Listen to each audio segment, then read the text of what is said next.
Good evening and a very warm welcome. I'm Pratibha Chandran. Thank you for joining us this Sunday evening. We're joining you live from Ayodhya. We have breaking updates now coming in. Tomorrow, of course, is a meeting of the Ram Mandir Trust. Amid that, we have more breaking updates coming in with a lot of allegations now being made. The VHP has rejected the former Home Secretary's statement.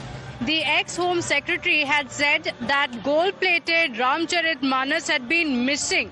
But now that claim has been denied. The former Home Secretary had publicly alleged that he donated a gold-plated Ramcharitmanas to the Ram Temple in 2024, and he said that it had been abruptly removed. And now the VHP has countered it, also questioning the timing of these allegations.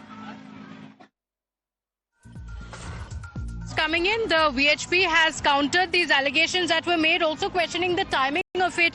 Now we have more breaking updates coming in.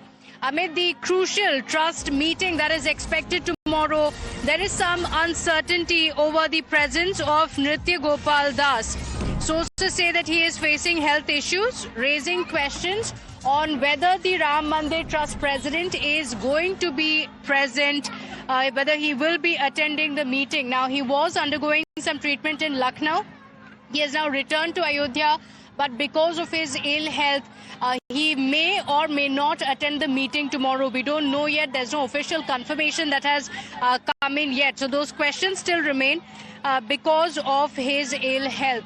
Tomorrow is going to be very, very important because the trust meeting is going to take place. But more importantly, today is a very, very important day for every devotee who has been a part of this movement. And this remains the top story on Times Now. In fact, we'll be debating who betrayed the Ram Bhaks of this country, who should be held accountable. That's our debate at 9 p.m. today. This evening at 9 p.m. we'll be debating that with voices from the government as well as the opposition as well. But for